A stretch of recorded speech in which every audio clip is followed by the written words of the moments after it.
icyo nshaka kuvuga rero ni iki mu ijambo rimwe. Ndashimira Imana ko igihe umuntu yerekeye ivuye nka Hezekiya, Imana imwumva mu izina rya Yesu. Kandi igihe ubaye nka Aburahamu ugakomeza ukavuga ngo Mana, isezerano ryawe rizaba rya, isezerano ryawe rizaba rya, isezerano rirasohora mu gihe cyaryo. Imana ibafashe. Turashimira Imana ko Imana yumvishe gusenga kwacu, izina ry'Imana rihimbazwa. Yadukuyeho igitutsi, izina ry'Imana rihimbazwa. Dusenga Imana yumva rero. Dusenga Imana yumva, kandi dusenga Imana itanga imigisha. Iduha imigisha y'abana, ikaduha n'imigisha y'ibifatika n'ibidafatika, izina ry'Imana rihimbazwa. Kandi hejuru y'ibyiza aduha n'ubugingo buhoraho. Rero nk'umuryango turashimira Imana. Turashimira Imana ko yatwunguye abana b'abakobwa. Bivuze ngo iyo ufite abakobwa ufite n'abahungu. Si byose? Ubwo dufite abakobwa tuzabona n'abakwe kandi beza bubaha Imana. Si byose? Rero Imana ibakomereza impano, kandi Ezekiel yakoze. Wakoze cyane, ibintu 10 utubwiye bongere nabo bibi byabo by'umwihariko. Nsoza rero, mu bintu nabonye muri Bibiliya nka pasiteri, niba hari ikintu giteza amakimbirane kibasha gutuma umuntu atazajya mu ijuru, ni amakimbirane ashingiye ku kubura urubyaro. Muzasanga ko Aburahamu icyamucumuje ni urubyaro. Siko bimeze? Icyacumuje Sara ni ukubura iki? Icyacumuzaga Rasheli ahora yaka Yakobo umwana. Murabyibuka ko bigeze no kubishwanira. Aravuga ati nge ndi Imana yakwimye urubyaro. Mwarabisomye mu itangiriro. Ndashimira Imana ko uyu muryango nta makimbirane yigeze abubamo. Izina ry'Imana rihimbazwa. Abanyakonombe murabizi, hari uburyo babayeho ubwabo, barabizi bo n'Imana yabo. Ariko nta munkanyari, nta ntugunda, nta kintu icyo ari cyo cyose cyabagaragayo. Izina ry'Imana rihabwa icyubahiro. Hamwe n'ibyo rero, Imana ihabwa icyubahiro kandi ihabwa ikuzo. Yumve ko tuyishimiye tuyivanye ku mutima, kandi ihore isingizwa iteka ryose mu izina rya Yesu. Imana ishimwe. Ejo abizera bariho bambaza ngo ko ntavuga. Ndavuga ngo hari igihe cyo guceceka n'igihe cyo kuvuga, ko byose bikorwe neza uko bikwiriye no muri gahunda. Ejo rero twari imiryango myinshi, twese twakiriza, nta sumbwe rikwiriye kubaho mu nzu y'Imana. Twese tugira gute? Twese turaba umwihariko, ntawe umwihariko cyane kuruta abandi. Niyo mpamvu nasabye Imana ngo ntazavundira abandi, nzagira igihe cyanjye cyo gushima Imana. Ndashimira Imana rero yabiteganyije kuri iyi sabato. Nge nyita isabato yanjye. Ntimubizi se? Hari iy'Uwiteka, hari n'iy'umuntu. Uyu munsi wabaye isabato yanjye. Isabato yanjye rero nayishimiye, nishimira bwa mbere, mbashimira n'abandi baje kugira ngo bumve. Ntago bagiye kumva ibyago twagize, ahubwo bagiye kumva ibyiringiro Uwiteka yaduhaye. Ni urugendo rw'ibyiringiro, kuko Bibiliya iravuga ngo Imana ni umufasha ngo ugira gutera utinda gutabara se. Uko twamaze imyaka yose buriya yari yatinze. Heka da. Buriya muzajya musoma muri Bibiliya, njya ngira ibyago nkarondogora, ariko ndagerageza Imana imfashe mvuge make. Ariko James ntago ari bumbuze. Nicyo cyiza mfite na Obedi, ntibari bumbuze. Sibyo pastor? Na Ezekiel ari kuvuga. Pastor Ezekiel ajya twigisha ibintu byo kurasa ku ntego, ariko yewe Imana yampaye kuvuga, kuko ntago naje muri iri torero mvuga. Najyaga no kuvuga nkibagirwa. Ndabyibuka wama ngo nzavuga icyigisho, nzayobore ishuri ryo kwisabato mvuga ingingo. Turi hano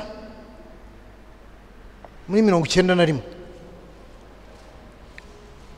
Ndara amajoro nshakisha icyo ndi buvuge, icyuya kiraza nkaho nakoze kuruse.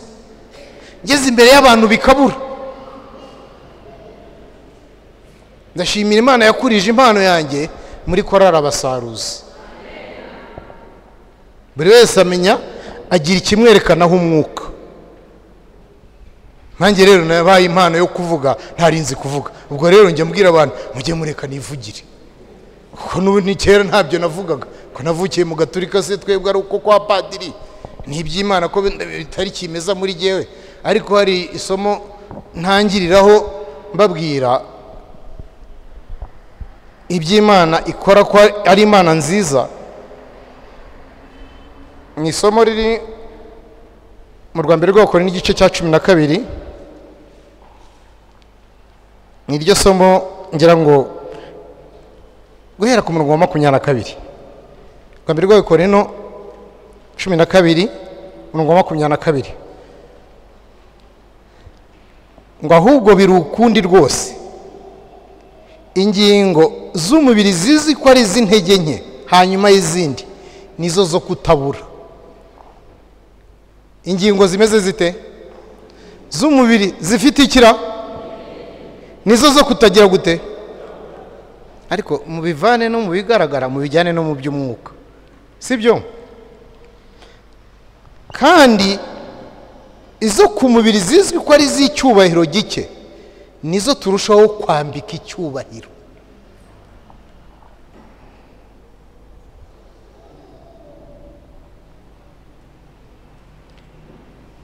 Kandi ingingo zacu ziteye isoni nizo zirushaho gushimwa. Iziteye isoni nizo zirushaho kugira gute? Kugira gute? Gushimwa. Ariko murumva urwo rugendo rw'agakiza rwaje gushaka no gukiza uwagize gute? Kugira ngo tube umubiri wa Kristo. Twebwe abanyantege nkeya, twebwe batazwi. Bijya bimbabaza, nashatse kubivuga. Turi mu isi iri guhakana Imana, muri kubibona? Vanite iri kugenda izamuka ku bantu bakumva ko ari ibitabashwa. Ibyo bagezeho niba yibwire ko ari Imana yabibagejeje. Turi mu gihe cy'ubuhakanyi burutu bwa ba Voltaire, aho iyobokamana riri kugenda risikigingizwa, yego n'imico mibi y'abaryinjiyemo nabi batanyuze mu irembo, bigatuma abo hanze barizinuka. Muzabona icyateye Revolution Française nta kindi, ni imico mibi y'Abagatulika, si byo se? N'imyitwarire mibi y'abayoboke ituma babaho guhakana Imana. No muri kino gihe rero abantu bari guhakana Imana bitewe n'imico mibi yacu. Ariko reka mbabwire abayinambaho, inkomoko yacu burya iyo utazi inkomoko yawe ugenda utazi iyo ujya.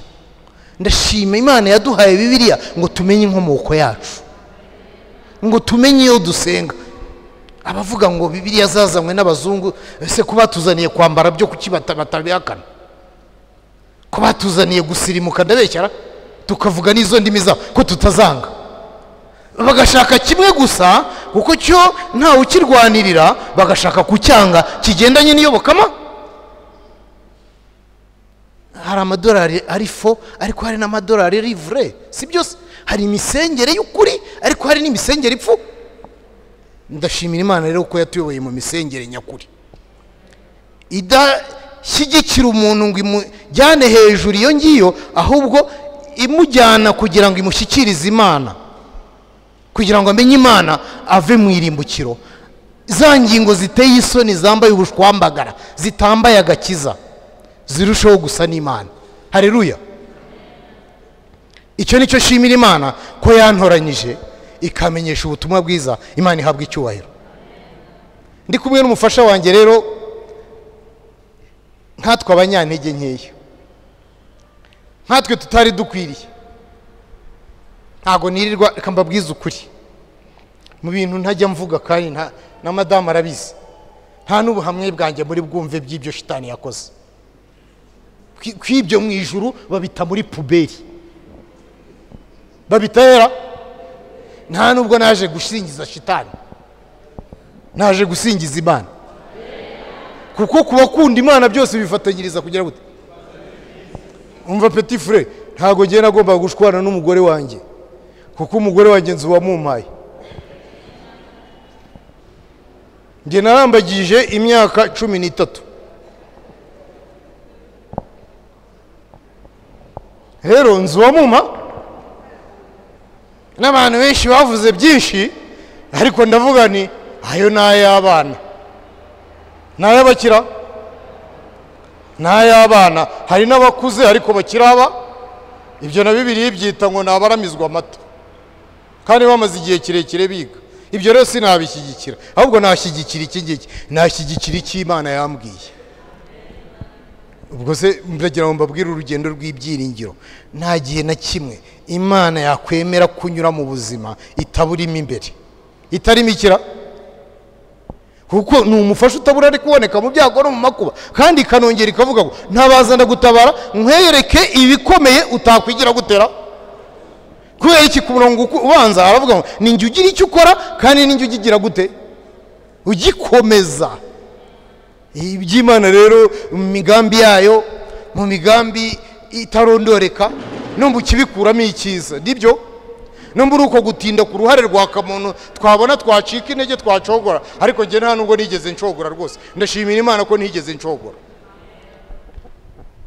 nubwo umufasha wanjye hari ubu ntihujuje imyaka 30 urwaye, iruzuye kuva 95 mu kwa kangahe, mu kwa karindwi. ejo bundi twijihije isabukuru y'imyaka 30 ari mu kigeragezo bucece, ariko kizarangira. ariko reka mbabwire ibyiza byo muri icyo kigeragezo. mujye mureba uruhande rwiza, mujye mureba uruhande rwiza rurimo Yesu, kuko niko bimeze. muzasoma muri Matayo amagambo avuga ngo ninjye wabanaga namwe mwigeragezwa nageragejwe. ntabwo ari twe tugeragezwa, hageragezwa Kristo muri twe. kandi niyo mpamvu Bibiliya ivuga ngo komeza icyo ufite hatagira ugutwara iki. kuko mu gakiza twahawe ntabwo shitani nubwo yatsinzwe ariko aracyafite uburenganzira bwo kukurwanya ngo ako kwambure nubwo ugaherwa ubuntu. ariko ubwo buntu ntabwo butangishwa ingufu, umuntu afite uruhare rwo kubyemera no kubyanga. rero buri wese afite ibigeragerezo birushije itsinda, kuko nta muntu uwavukiye muri iyi si wese yavutse ngo amare igihe kirekire mu ntambara. izarangira Yesu agarutse, kandi ndashimira yuko buri wese Imana yamugeneye intsinzi yabona. rero nanjye hari ibyo nibuka kandi nishimira. reka mbabwire muri makeya isomo nashatse yuko mvugiramo ibyo twahuye nabyo ni Uwiteka bidufashijemo. reka ndisome nkoresheje Bibiliya yanjye, riboneka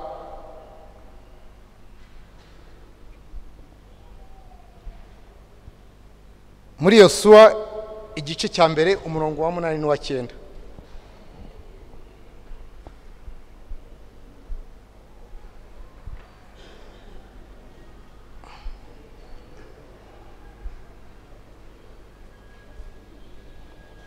haragira hati iri mu gitabo cy'amategeko ntukarorere kubihamisha akanwa kanjye, ahubwo ujye ubitekereza ku manywa na nijoro kugira ngo ubone ukurikiza ibyanditswemo byose. niho uzahirwa mu nzira zawe zose ukabashishwa byose.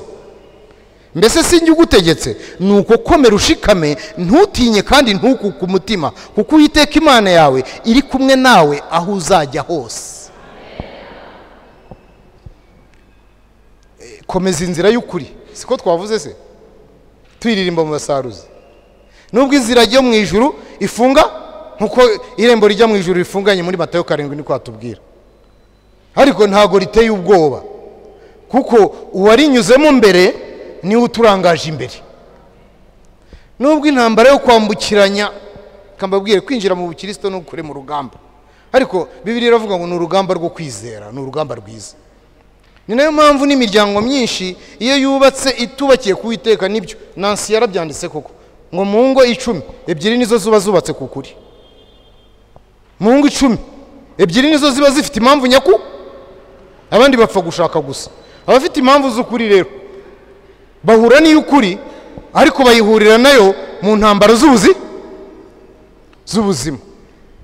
ni nayo mpamvu hari isomo riri mu Gutegeka kwa kabiri igice cya 8 shaka kugira ngo ari ryo mvugiramo ibihe biremereye by'intambara byabayeho muri make nk'uko ijambo ry'Imana ribivuga.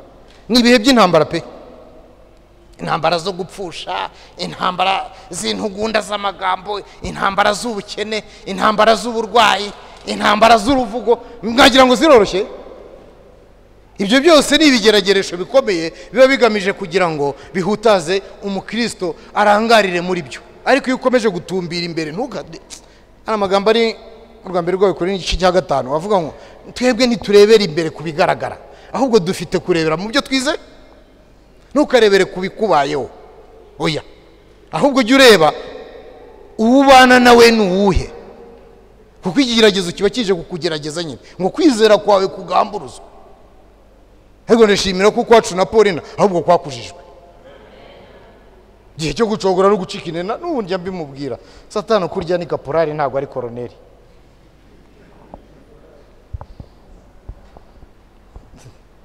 Uze waba ufite generali ugatinya kaporari? Abasirikare twabanye nibyo ra? Waba uri koroneri ugatitizwa na kaporari? Byaba ari ikibazo gikomeye.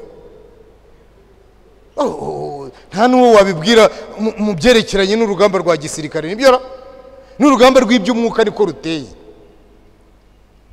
Kuko intwaro zacu zifite imbaraga zo gusenya ibihome no kubikubita hasi. Siko ijambo ry'Imana ritubwira mu Rwanda rwawe kuri igice cya 10. Kuko intwaro z'intambara zigira imbaraga zo gusenya ibihome no kubikubita dukubita hasi mpaka n'ikintu cyose cyishyire hejuru kurwanya kumenya Imana. Kandi tugomba gufata miri ibitekerezwa mu mutima kugira ngo tubigomororere Kristo. Ubwo rero twara kwizera nk'ikira nk'ingabo izimya imyambi, yaba iturutse kuri shitani, yaba iturutse ku isi, yaba iturutse no muri wowe. Nibyo kwizera kugomba rero. Kwizera ni iki se? Ni ibyiringirwa Imana yaduhaye bitagamburuzwa by'uko Kristo yigize umuntu, kandi muwe yaje gushaka no gukiza turaba imbe. Kandi buri wese afite umwihariko we, buri wese afite ikira. N'urugo rwanjye rufite umwihariko waro. Mbashimira Imana rero, shimira Imana yuko no muri ubu buzima irigaragaza. Muri ubu buzima irigaragaza ndetse kandi mu by'ukuri munabirebye neza. Niyo mpamvu natumiye abanzi cyane, abagerageje kumenya ibyacu cyane n'abanzi cyane nibo nagerageje gutumira kugira ngo mbibutse ibyo mvuga ntabwo ari amabeshyo. Ubuse sigaragaza butumwa? Oya, muturebe n'abana bacu naho dutuye n'ibyo dutunze, sigaragaza butumwa? Ntabwo ari ibyacu, ni iby'Imana, niyikora byo. Kandi reka babwize ukuri, mu gihe gikwiriye iraruhura. Yajyaga ibimbwira ngo ndaje nkuruhure. Nteberwa z'Imana uzabikora gute? Mva nta murage w'ababyeyi nzi, n'abadogiteri baranani no mu by'uburwayi agenda akira buhoro buhoro, niko yatubwiye. Namwe murabibona bagakwerera mwamusengeye kuva 90 na kangahe. Simubibona ko ari inkumi se? Ntabwo ari ko akingana. Basaruzi naha naburiye burya mumbura. Nari mpamagara izindi nshingano. Ariko ndashimira Imana yazintwayemo neza. Nkazibonamo ubunararibonye nshobora kubabwira icyumweru kigashira n'kwezi kugashira, ubwo ubu ngubu ndabirezima. Nabuze naho mbihera. Kuko urugendo rwacu pe rurimo ibitangaza mu mafi ntubizi se? Namuzeye kabada. Sigaragaza butumwa se? Paulina wari ugifite ibiro bitageze kuri 40, none dore afite 70.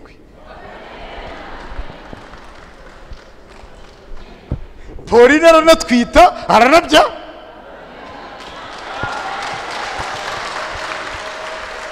Kandi igihe najyaga mbimubwira ewe cucika gusa basaranaga nituragera habo ese wari wagira 90 ni tuza rero nayo tuzayigeraho ariko icyo nzi cyo nuko uzapfa umubonye ni kandi tuzapfa tuzaba tunamubona kuko ibyiringiro byacu nuko tuzamubona tukiri mu mubiri kuko agiye kuza vuba ntabwo ari ibyo kubeshya nibi bikorwa byose ni integuza y'umurimo wa 11 gusa babireba ni bakeya kuko benshi barangariye kubisitaza by'umwa hari ibyo akorera itorero ngo yibagize gukiranuka kwa Kristo arangariza abantu mu mihango nibyo karangariza abantu no mu bwaka hari nabo hanze babaye diriri nibyo tujya tunavuga tutazahera ariko afite aho ahera uwambaye uyu mubiri azatsinda ni umwana w'umuntu udatsindwa azi kamere muntu cyane kandi arayishoboye kandi yarayitsinze niyo mpamvu reka mbabwire kumurata no kumusenga no kumusingiza biramukwiriye kuko n'indashyikirwa nibyo nagira ngo mbibutse kuko dusenga iyumva dusenga iriho dusenga iyo tuvugana dusenga isubiza dusenga iyo muganira ukumvikana nayo Victoire ntabwo ari we yabibwiye gusa ko azakuvura abamwegereye bose ntabwo mubizi se ko ijambo ry'Imana bivuga mu byakozwe n'umwa 17 ngo iyo Mana niba kure yabagize gute yabayishaka yabakayisenga ngo ahubwo kabakawe wagira gute nimukabakaba murareba biera nimukabakaba murabona Pasika ibyo yamukore kuko nibyo dukorera nabyo ni igitabo kitagomba kwibagirana kandi kirambutse cyane ibyo dukorera buri mu kandi buri wese afite ubuhamya bwe rero bakristo bavandimwe ese nabona iko nshimira Imana use nayishimanye gusa reka mubwire naravugaga se nzashime ntarabyara kuko nayo nari nyafite muramu wanjye warabizi kandi akaba n'umusaza nta munkanyaraho Yesu ari nta gucika intege no gucogora kuhaba kuko ibyiringiro atanga abiguha mbere abitanga ese mujya mubwirwa ngo abantu bazajya mu karengane mukagira ngo akarengane ntikatangiye harako Satani arenganyamo abantu b'Imana Imana ikabaha ibyiringiro by'uko bazabisha nasomye amagambo ajya gufasha kandi namwe abafasha ngo kuko ari nta jambo Imana ivuga ngo rihere tufatire Imana ku ijambo gisoma Bibiliya muri kuganira n'inshuti yawe kuko niyo yabitse iby'ubutunzi bigutungisha kugira ngo muri isi y'imuragasani udaheranwa n'amaganya yawe nusoma Bibiliya yawe uzasomamo nibyo jwi ry'Imana rivugana n'umutima wawe nubishyirambura neza uzasanga ko atari za credo ntabwo ari imihango ipfuye cyangwa inteko ubwenge bw'abantu ahubwo ni ibikomeza ubwenge n'ibitanga inama nziza abantu bakaruhuka yaba muri ubu buzima bakabona igihe cy'imbabazi Imana yabaye ngo bajye umugayo bakazayimurirwa mu bwami bw'ubwiza kandi Yesu agiye kuza kuhinduka niyo mpamvu nababwiye ngo abatagufite bakeneye twebwe abakirisitu kugira ngo batubonere ubwoko utanavuze bazamubona muri izo mbere igice cumi bavuga ngo bazabwira umuvuga bagende ngo turajya muri kuko twabonye ko ariho hari Imana rero Imana ndayishimira ubwanyu ndayishimira kubw'ibyo yagukoreye ndayishimira birenze urugero nta gihe na kimwe cyo gucogora no gucika intege yigeze kimbaho ngo numve nabuze umufasha najyaga muri imyenda byari byengira mwize aho mvugana n'Imana ntaza n'ahangaha iyo ngenda mu rugendo rwanjye rw'iby'umwuka n'ikimana yagiye mbwira kuri buri kibazo nagiye nandika n'amatariki n'isaha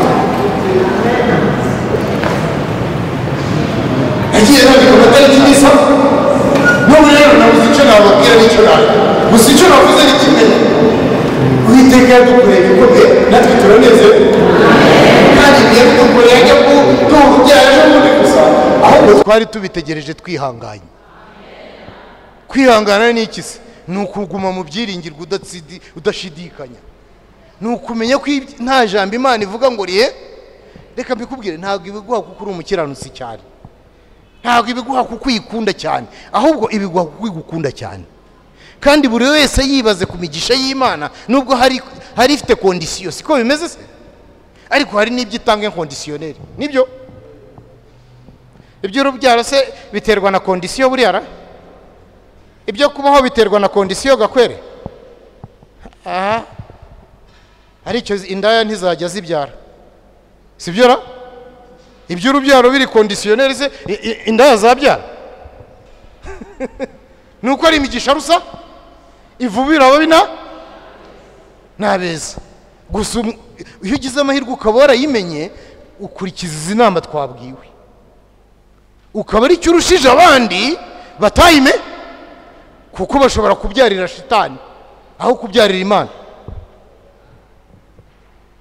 kubyarira shitani cyangwa kubyarira ikira ni urugamba kubyarira Imana muri ubu buzima kubyarira shitani biroroshye cyane kuko niyo dutuye niyo kamere tubamo ni ubwami bw'inarijye no kwikunda no kwishakira iby'ubu bugingo gusa ugasanga nyine turamara ya myanya myinshi mu mateatire mu makuru no muki nitumara umwanya muremure mu kumenya iby'iwacu ngo tumenye amakuru yaho tumenye tunezeza reka narondogoye mbanze mpe madamu nawe ijambo maze nze gusoza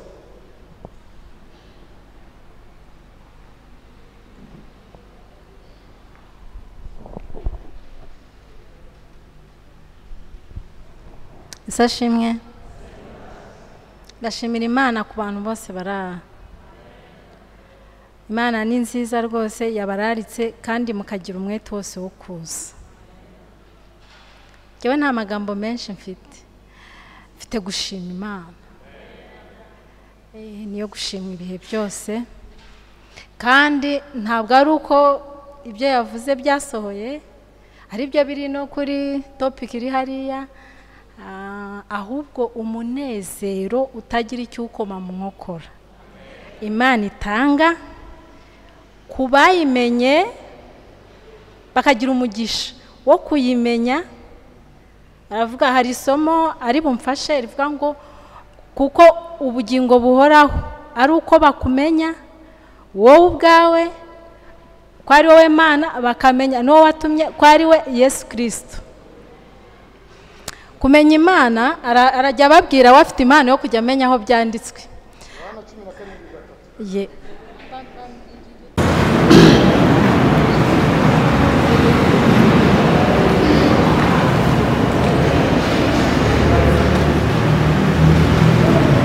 Sashimwe ndashimira Imana ku bantu bose barara Imana ni nziza rwose yabararitse kandi mukagira umwete wose wo kuza Jewe nta magambo menshi mfite gushima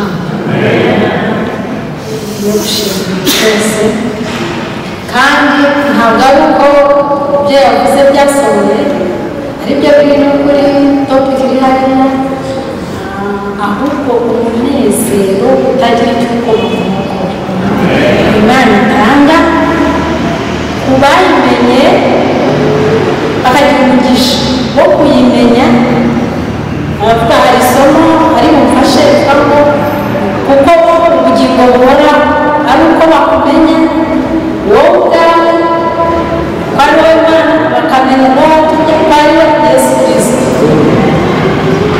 kumenya Imana arajya ababwira bafite Imana yo kujya amenya aho byanditswe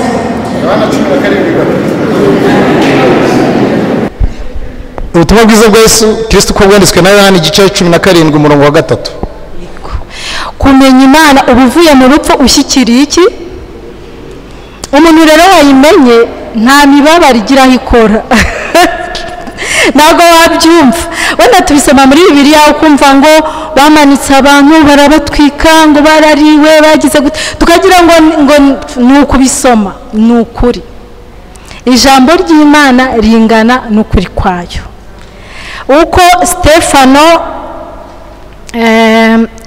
Stefano yapfuye adahindutse nta n'agahinda iyo Mana yari imurimo niyo ishaka kuba mu bantu bayo muri iki gihe niyo mpamvu yateguje itorero ngo mwihangane mwakire imico yanjye mugiye kunyura ahakomeye n'ahandi ni ukubabara ukababarira ntabwo biba mu muntu ariko Yesu yaje mu isi reka mbivuge muri ubu buryo, muranyihanganira mvuge, murampa igihe? Yego, murakoze. Hari intambara, we ni umusirikare, hari intambara y'abasirikare isanzwe arayizi yabayeho. Habaho umwanzi, hakabaho guhangana n'umwanzi imbonankubone. Iriya ntambara ibaho Imana yayishushanyije n'intambara ya gikristo. Ngo ntiwaba umusirikare ngo wandikirwe ubusirikare ngo maze ngo wishimire iby'ubu buzima uba ukinejeje uwakwandikiye iki? Hari imbaraga rero Satani yakoresheje. Iyo utsinze umwanzi ni ukuvuga ni ukumwica. Umwanzi mu gisirikare gisanzwe yaneshejwe saba yapfuye se. Mu ntambara ya gisirikare ya gikristo nayo gutsindwa k'umuntu ni ugupfa ubwa kabiri, guhanagurwa mu byaremwe. Pastor yabivuzeho gatoya, iyo ntambara Satani ayirwana ahereye mu kuremwa k'umuntu mu nda ya nyina. Aragenzura cyane akareba uko umuntu agiye kuvuka, ibimugize aho azakurira, ibimukikije byose abikoreramo ngo amwice. Yesu yarabibonye abona iyo ntambara ukuntu azayikiza, ntabwo ari amaboko asanzwe, yakoresheje intwaro nziza cyane, guca bugufi. Umunyacyubahiro, umunyambaraga ntabwo yakoresheje igitugu, yaciye bugufi. Birenze urugero, ubwenge bwa Satani burahanitse, noneho iri koranabuhanga byagejeje ku rwego rwo hejuru. Umuntu ashobora kuba ari ahantu kure utanamuzi, akakoherereza ikintu ugapfa, akakurasa ikibombe, akagushyingura ntibanagushyingure, ntibiriho, atakubonye utamuzi ari kure yawe, kandi akakurangiza neza bigashoboka.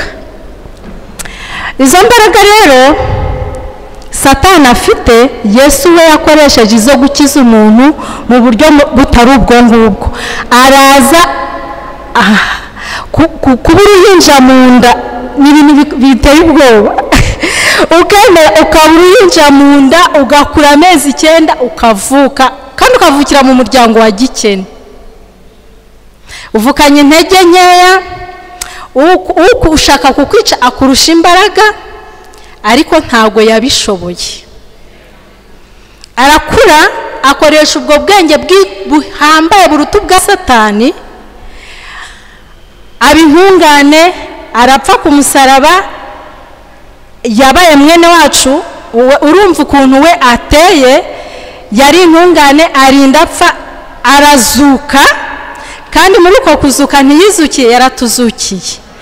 Ntiyagira isoni zo kutwita barumunabi, turi abanyabyaha diriri. Icyo kintu giteye ubwoba. Ni ukuvuga ngo iyo ntsinzi ye irahari kugeza n'ubu. Abakera bayibayeho mu kwizera, kandi bapfa ari intwari, byitwa ibitotsi. Urupfu Satani yashatse muri urwo rugamba yarwanye yabihinduye ibitotsi. Iyo umukiranutsi apfuye aba ari ihirwe, ntawanga kuryama ngo adasinzira, kuko ibyiringiro bye azazuka, kandi yabivuze niyo kwizerwa, kandi niyo ukuri. Rero Yesu yadukoreye ibikomeye, natwe turishimye, nicyo cya mbere nshimira Imana. Inyoko muntu muri rusange dufite ibyiringiro by'ubuzima, ubuzima buhoraho. Ibi bindi arabiduha nabyo kuko abifiteho ubushobozi, abivubira ababi n'abeza. Noneho ikintu yatubwiye, yaravuze ngo mbagize abana b'Imana muri barumuna banjye. Si ibyo gusa, ubutungane bwanjye rero ngiye kujya mbuvonyoraho, mbubahaho. Uko usenze uvuga ati ngira umujinya urambangamira, ngende mbivonyoraho, mbikuraho, ngo usogongeze, ngo musogongere mwumve uko Uwiteka. Kugira neza ko Uwiteka ni ukumva muri wowe icyakugoraga kikuvuyeho, uraruhutse, ukumva amahoro masa, atari nk'ay'ab'isi batanga. Ay'ab'isi bo bayabonera mu bigaragara, ariko ay'Imana itanga nta kijya kiyahungabanya. Mu buribwe, muri izo ntambara z'ibisitaza by'umusaraba, uba ufite amahoro y'Imana. Ndayabasabiye uwaje hano wese azahazwe ayo mahoro y'Imana. Ikindi nshaka kuvuga ni ukuyishimira mu magambo makeya aboneka muri Yesaya 38 umurongo wa 15. aramfasha kuhasoma amagambo make cyane. kanze nyasome Yesaya 35 38 umurongo wa 15 haragira hati, mvuga iki kandi? Ni ikibazo ari kwibaza. Ubwo yanshubije ubwe wenyine niwe wabikoze. Arekera aho ntakomeze hepfo, arongera ansomera muri Zaburi 24 yo arihuta isome yose.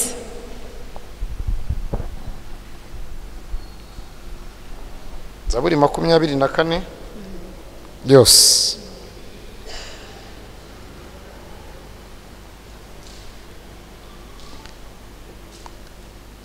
Haragira hati, Zaburi ya Dawidi, isi n'ibiyuzuye n'iby'Uwiteka, isi n'abayibamo.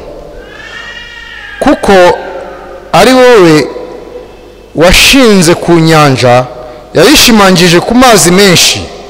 Ninde uzazamuka umusozi w'Uwiteka? Ninde uzahagarara ahera he?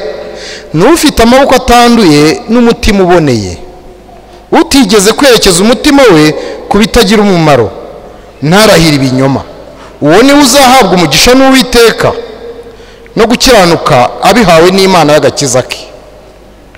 Abayishaka ni bene uwo, abashaka mu maso hawe, Mana ya Yakobo. Mwa marembo mwe nimunamuke, mwa marembo y'iteka mwe nimwaguke, kugira ngo umwami w'icyubahiro abyukuruke. Uwo mwami w'icyubahiro ninde? Ni Uwiteka ufite imbaraga n'amaboko, ni Uwiteka ufite amaboko yo kurwana. Mwa marembo mwe nimwunamuke, mwa marembo y'iteka mwe nimweguke, kugira ngo umwami w'icyubahiro abyukuruke. Uwo mwami w'icyubahiro ninde? Uwiteka Nyiringabo niwe mwami w'icyubahiro. Haleluya. Ni umwami w'ijuru n'isi, nta bwoba. Abaraha n'abataraha bagarurirwe mu ibyiringiro, kandi Imana iri kumwe natwe mu izina yiswe Emmanuel. Imana aho uri hose uri kumwe n'Imana, nta bwoba, nta bibazo, ni ibisubizo. Turava mu bwiza tujya naho twapfa tuzabaho, naho twapfa tuzabaho. Kandi ndagira ngo ngarurire ibyiringiro, ntago Imana iri kure mu yandi madini, mu biki n'ibiki. Uyishakana umwete wese ntirobanura. Gusa mu itorero ry'Imana turi kuvugira mwaha ngaha harimo ukuri kubatura. Uzagushaka wese agushakanye umutima ushaka kandi ukunze, azakubona kandi azakomezwa mu rugendo rugana Siyoni. Mbifurije uwo mugisha mu izina rya Yesu. Arakoze, ntajye ndogoye, ntanavuze byinshi. Reka nshimisha Imana indirimbo twese tuzi ya 292. Dufashe 292. Dushimisha Imana indirimbo ya 292 iramfasha.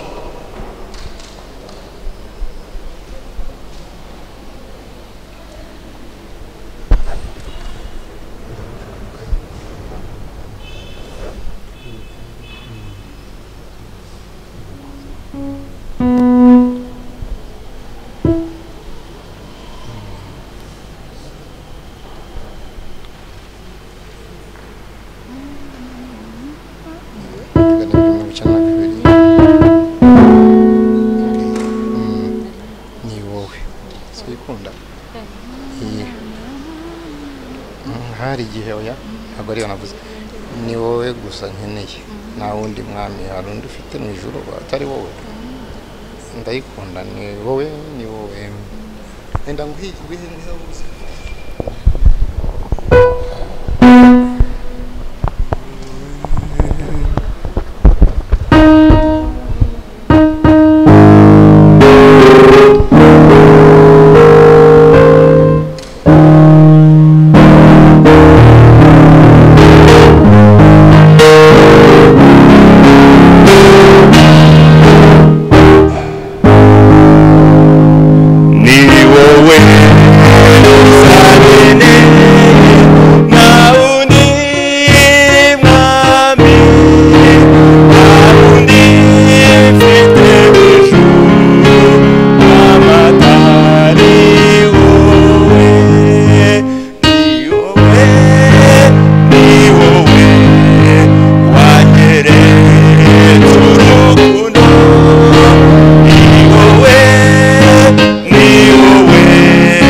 akwiriye gushimwa, akwiriye gusengwa, akwiriye gusingizwa, akwiriye kuratwa.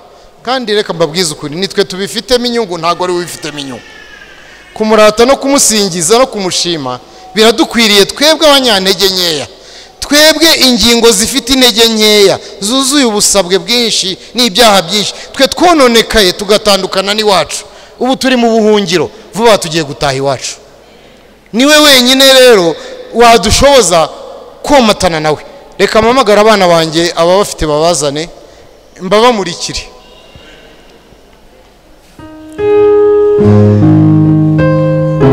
Mumfashe abana banjye tubazane.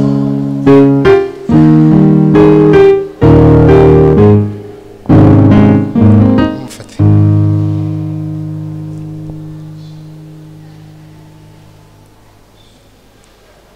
Fata uwo nguwo utajya.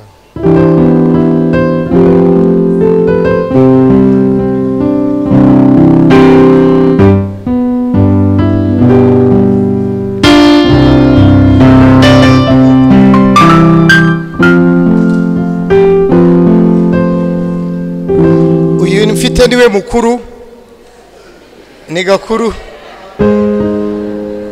yitwa Ufitinema Ahirwe Alliance. Ni izina rifite icyo risobanuye. Ufitinema nuwagiriwe ubuntu, arahirwa kandi amasezerano yarubahirijwe, Imana irayasohoza ku gihe. Undi nawe yitwa Ufitinema Agwize Abiera. agwize imigisha y'Imana muri iyi si y'Imburagasani, kuko Imana ari data. Abiyara nicyo risobanura, Imana ni data. Buriya se hari umuntu wakwishimira kugira se w'umukenera? Ariko twe dufite Imana ishobora byo, yatwise abana bayo. Karame warigiye kumbwira aba rero murabona ko twuzuye turi umuryango. Mbere twajyaga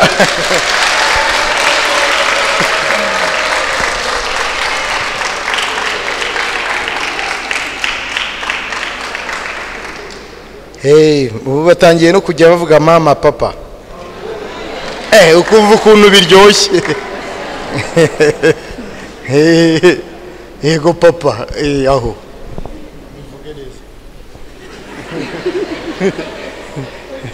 iyo turakundana cyane gatoya. Rero reka dushimire Imana imbere yanyu dupfukamye dusenga.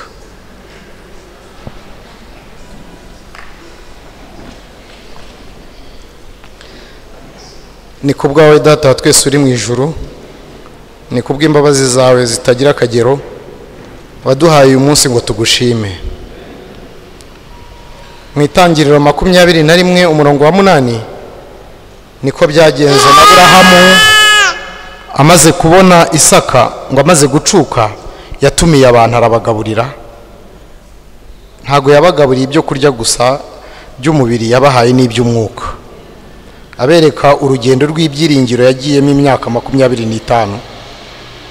Natwe ntago twagejeje kuri iyo myaka, ariko wabonye ko ikwiriye urayigabanya kubw'ibihe bigoye tusigaye tubamo. Turagushimira umugisha waduhaye. Ntago tuje kwirata ibyo wadukoreye, ahubwo tuje kukurata. Ntago ibyo wadukoreye n'ibyo waduhaye ari byo gutuma bisikigingiza ubwonko ngo twibone twigaragaze, ahubwo ni ibigaragaza Imana. Ducishijwe bugufi kugira ngo uhabwe icyubahiro. Uduhe umugisha wo kugukunda n'aba bana, kandi uzadutabarutsa amahoro. Tubisengeye n'iyi miryango twaje kubibwira n'abandi bazabyumva. Inkuru nziza wazanye mu muryango wacu yuko Imana iriho kandi isubiza, igere kuri bose baruhijwe, babone uburuhukiro muri wowe, bakwiyegurire mu izina rya Yesu. Amen.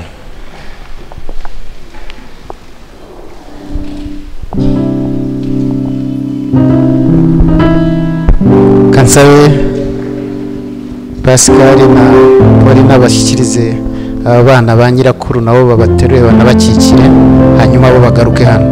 Ariko nongere mbasabe mwakire bano bana.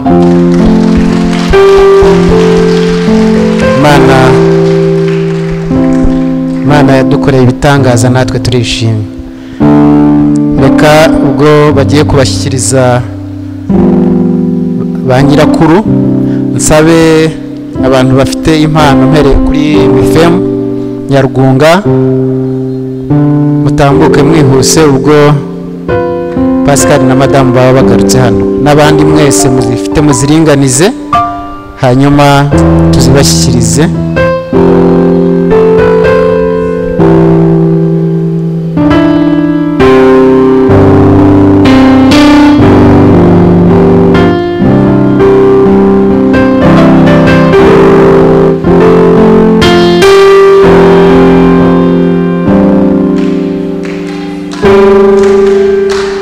Pascal na Madame mugaruke hano.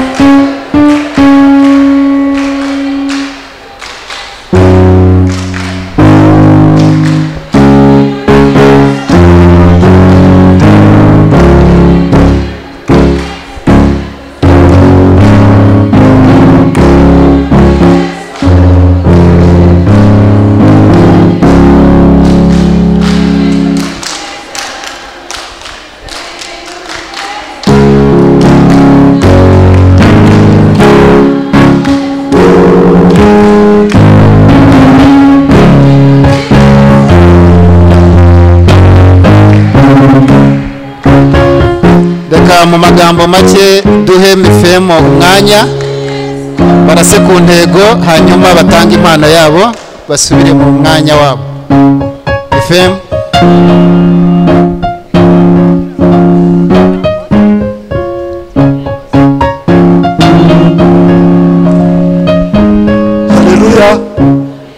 haleluya. Nk'umukuru w'itorero ushinzwe icyiciro cya mifemu ndetse n'umuryango n'icy'abana, twanejejwe cyane n'uyu muryango wacu wa Pascal. Ni umukuru w'itorero mu itorero ryacu rya Nyarugunga, tukaba twanejejwe n'uko Imana yaduhaye umugisha ikatwungura abamifemu bashya. Kandi ntabwo ariho gusa, ahubwo n'abamarayika babarinda baje mu itsinda ry'abantu ry'abamarayika barinda itsinda ry'abantu basengera Nyarugunga, tukaba tubishimira Imana. Rero Pascal, hari impano twabateguriye, gusa hari amagambo abiri nshaka kuvuga. Hari iryo mvuga rya mifemu n'uko mwabanye, n'irindi ryanjye. Irya mbere, abamifemu barishimye cyane, nagiye mvugana nabo mumaze kunguka abana. Ndibuka igihe abana bari bataravuka agitwite, baje kubasura mu rugo, batangazwa cyane n'ukuntu Paulina ntabwo yirebaho gusa, ahubwo yarababwiye, iyo mujya no gusura abandi ngewe ko muhora mu nsengera mbizi, muhora mu nsura, ko hari n'abandi babakeneye iyo muba ariho mujya. Narishimye cyane, bamayo raporo bavuga ati ntiyikunda ahubwo akunda n'abandi.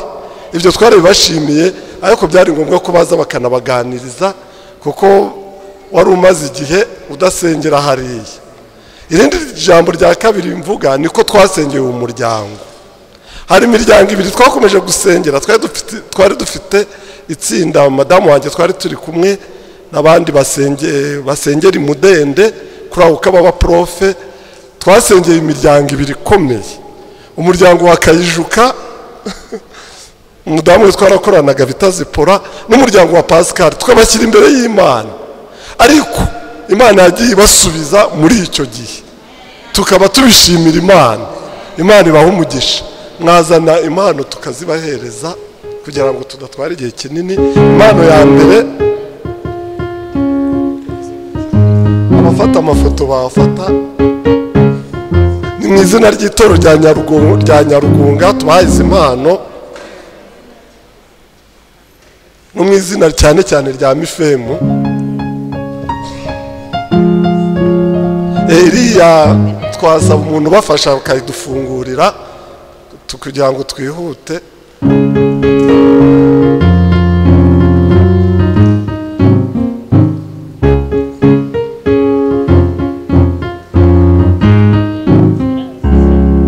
Niba bitihuta,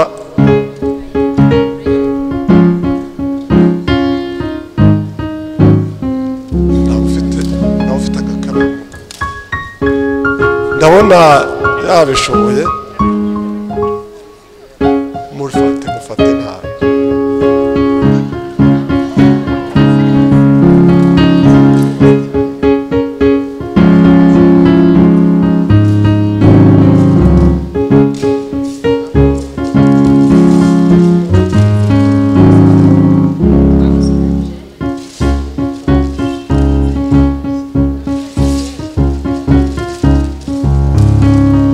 Babanze barebeho, nibarangiza batwereke, banze ubereke,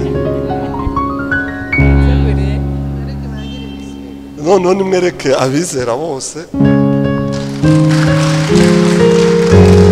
Twavuga ngo iki rero, bavandimwe bawe ufite inema, nawe ufite inema ukurikira, nawe ufite inema madamu, nawe ufite inema Pascal, turabakiriye muri mifemu ya Nyarugunga, kandi tubasabiye umugisha.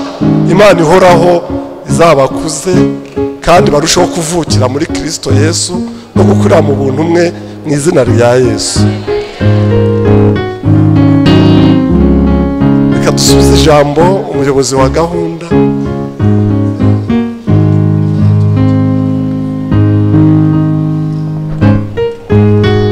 urakoze Mifem Nyarugunga. Sinzi niba hari undi ufite impano mu iteraniro akaba atambwiye. Ego tambuka, abasaruzi mutambuke namwe, ariko murase ku ntego rwose, amasaha yagiye. Cyangwa se niba nta magambo yo kwivugiraho nabyo byaba ari akarusho.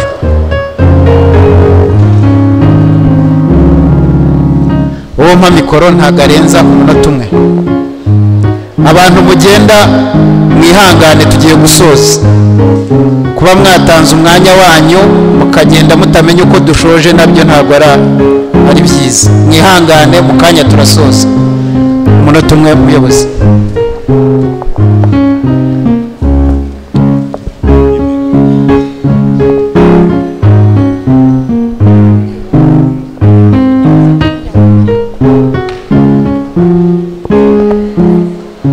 Haleluya. Imana ni nziza ibihe byose. Umuryango w'abasaruzi turishimye cyane. Pascal ni wacu turishimye cyane. Ubukwe bwabo twarabutashye kandi dushimira Imana ko yabafashije muri uru rugendo rukomeye ikabaha umugisha.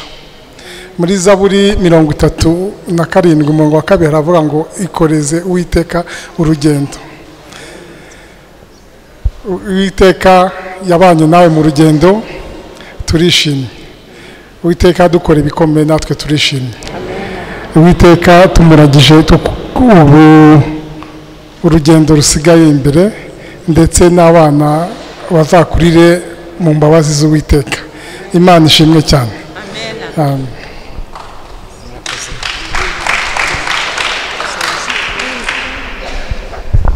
Abasaruzi barakoze. Amena. Imana ibaha umugisha.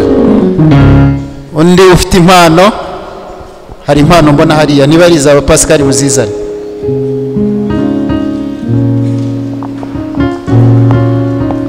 Ngira ngo Letitsi yawe ntari bukenere mikoro kimwe n'uyu muvandimwe. Abandi bari mu iteraniro, impano muzitange, mubakore mu biganza kandi mubasabire umugisha. Sibyo? Atugezeho ijambo abashimire ko mwabaye muri uyu mwanya. Nasoza turahagurukira icyarimwe. Ababyeyi ngo bagiye kuzana impano barayihera hariya Pascal na Madame aho bicaye. Reka ndari ku muyobozi w'umuryango Dr. Sebahashyi, hanyuma adugezeho ijambo ryo gushima mu izina ry'umuryango mugari. Narangiza twese turahaguruka icyarimwe turirimbe ya ndirimbo mbabwiye, hanyuma Pasiteri Martin adusengere dusoza. Murakoze kumva ijambo. Iyo umuntu anezerewe akenshi abura amagambo magambo akabura rwose, umuntu agashaka icyo avuga kuko biza ari byinshi akabura icyo ahitamo. Ariko ndashaka kuvuga yuko aya magambo yo gushima, izi ndirimbo zaririmbwe, ibyavuze byose ahangaha biganisha ku Mana, nawe ntabwo nabura icyo mvuga. Ndashima abavandimwe n'inshuti n'abana b'Imana bateraniye ahangaha kugira ngo bafatanye na Pascal n'umufasha we gushima Imana. Ntawe utayishima kuko ibyo dukorera ni byinshi. Iyo tuyishimira kuko adukoreye ibitangaza, no kuvuga ibyo twebwe tudashobora gukora. Ndashaka yuko umuntu ansomera muri Zaburi igice cya 8 umurongo wa 4 n'uwa 5. Sintinda mu magambo ariko ndashaka kwirosoma barisoma. Ufite Bibiliya, Zaburi 8 umurongo wa 4 n'uwa 5.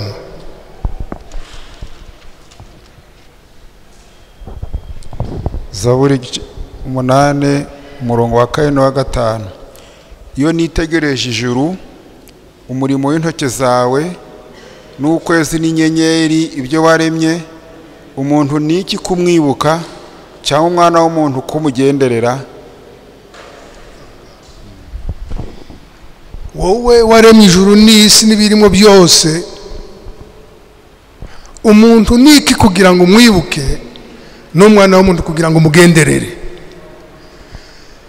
murebye itandukaniro riri hagati yacu n'Imana, wavuga uti Mana unyibuka ute njyewe utagira icyo maze?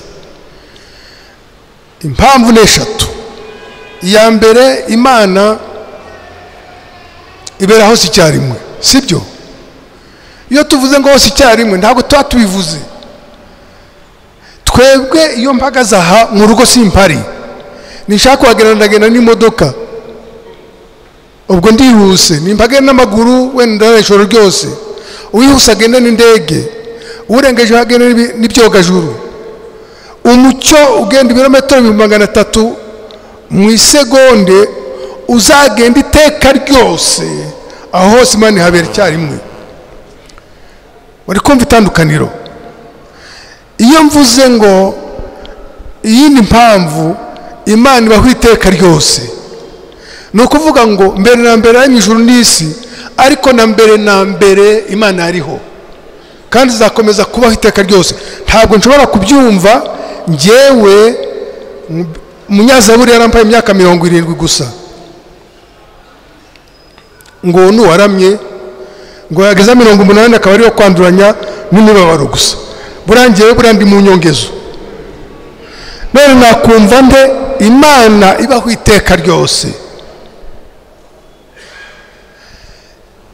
iyindi mpamvu, Imana izi byose. njyewe ngiye mu ishuri maramwe imyaka 4 nkaza mvuza induru ngo nabaye, ngo na graduatinze, ngo nabaye docteur, ngo nabaye iki. icyo umuntu akuramo gusa ni ukumenya ko ntacyazi, kuko agenda abona byinshi, akagaruka hakitse intege ati niyo nakwiga ubuzima bwanjye bwose ntacyo nzageraho. iyo Mana ingana ityo ni imanuka ikibuka umwana w'umuntu ikamukorera. mbese dufite amahirwe. ndetse ngo nitujya no mu ijuru, madamu we taravuga ngo tuziga iteka ryose. Imana itwigisha ikoresha ibyaremwe iteka ryose. niba utakunda kwiga uzareke kujya mu ijuru, kuko ntabwo tuzicara. iyo Mana rero niyo yakoze ibitangaza. ibitangaza ni ibyo umwana w'umuntu adashobora kumva no gusobanura. umuntu akagerageza ananirwa, Imana igakanda buto gusa ikavuga bikaba, igategeka bikagenza bite, bigakomera. ibitangaza Pascal na Paulina Imana yabikoreye Aburahamu na Sara.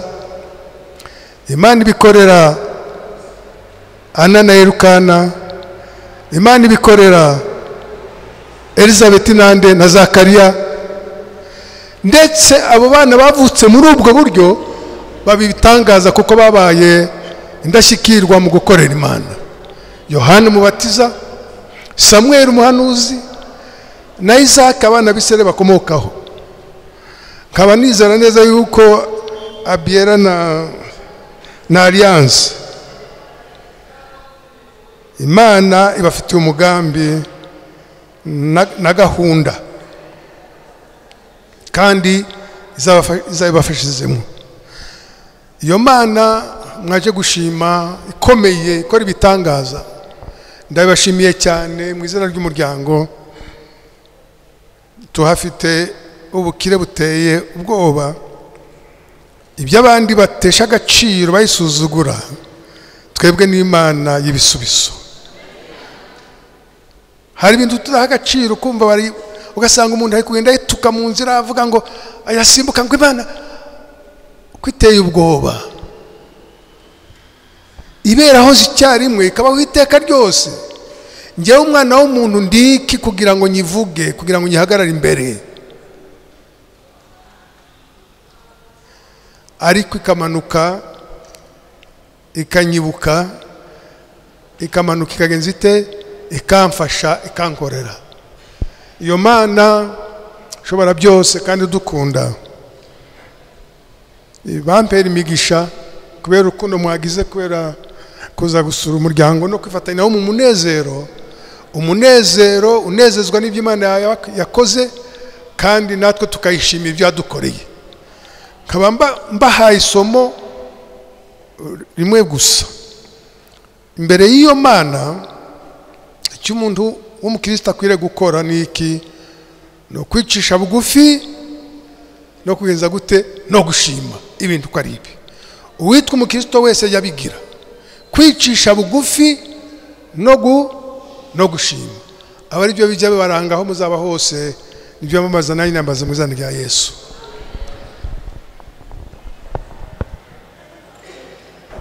Arakoze umuyobozi w'umuryango.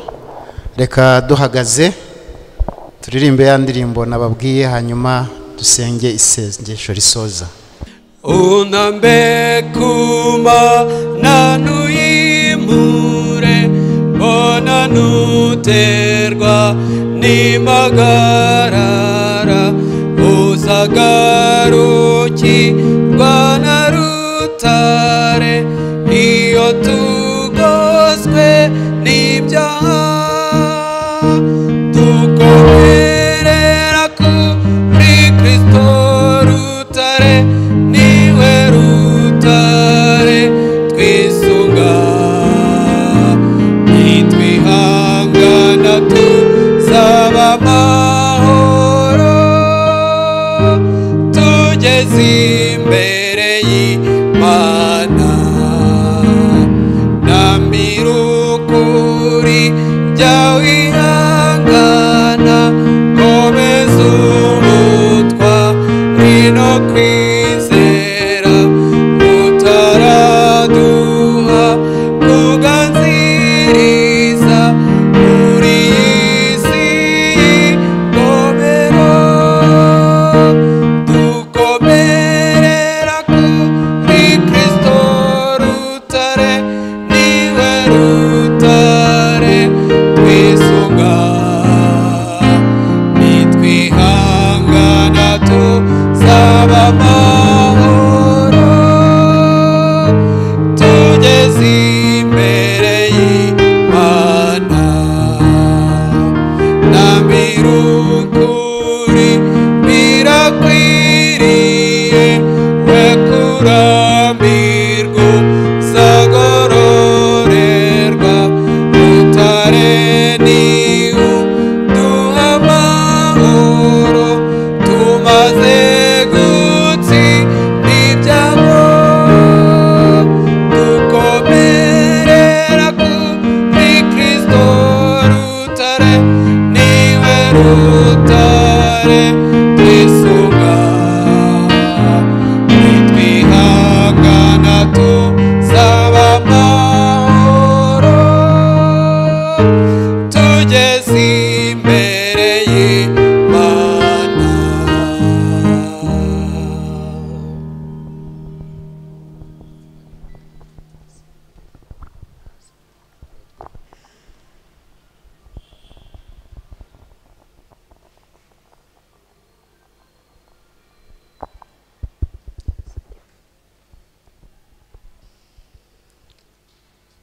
twebwe tugiye gupfukama nk'uko byifujwe namwe muri hema naho muri, hanyuma dusenge. Mwami Imana yacu nziza, turakunezererewe cyane kuko rondora imitima urabizi. Turagushimiye ngo habe icyubahiro. Tugushimiye kubw'amashime ya Pauline na Pascal. Mu rukundo rwawe wabahaye kuvuka, ubaha gukura. Intambara zose z'ubuzima banyuzemo urabaneshereza. Ubaha kumenyana, barashakana, ubana nabo mu ntambara ndende yo gutegereza kubona urubyaro. Bafite byinshi bakuziho. Turagushimira ko icyo wabikoreye ni ukugira ngo bakumenye kandi natwe tukumenye, uhabwe icyubahiro. None Mana yacu, ndagusabye ngo amashimwe bafite ku bw'isano bafitanye nawe abaye iteka ryose, nk'uko bakomeje kutubwira ubagurire umubano bafitanye nawe, kugira ngo nk'uko bagushima mu isi birushijeho bazagushimire mu isi nshya. Wabahaye abana beza, nta kabuza ntidushidikanya na gato kuvuka kw'aba bana hari umugambi wawe. Nk'uko washoboje Sara kubyara niko washoboje Paulina kubyara, nubwo atarahagera mu gihe cyo kwiheba nka Sara, ariko imyaka yategereje ubwayo irahagije. Washoboje kwa Yakobo kubona urubyaro birakunda, n'abandi benshi. Abo bana bose hari umugambi wari bafiteho, n'aba bana beza hari umugambi bafiteho. Ndagusaba ngo aba babyeyi babo ubashoboze kugundira ubushake bwawe, kugira ngo umugambi ufite kuri aba bana uzawusohoze rwose, bahe gukurira imbere yawe bashimwa nawe, bashimwa n'abantu. Uzabashoboze kubona ibibatunga kandi n'uburezi bukwiye bagukomoraho, uzabashoboze kubahesha imigisha myinshi ururimi rwanjye rutarondora, ikwiranye no gukura gukwiye kw'aba bana no kujya mbere k'uyu muryango uyibuzurize rwose. Umuryango wabo mugari ukomeze kubahira. Kimwe mu bikomeye twumvise nuko mu gihe cyose bamaze bakomeje kuba umwe, ubwo bumwe bukomoka kuri wowe, babukomerezwe nawe. Ubwo dushoje iyi gahunda tukaba dutashye, ibyiza twahaboneye bibumbirwe imitima yacu, tugiye uduherekeza amahoro mu izina rya Yesu, amen. Kwiringira TV, ubutumwa bwiza kuri benshi, gukizwa kwa benshi. Matayo 24 umurongo wa 14.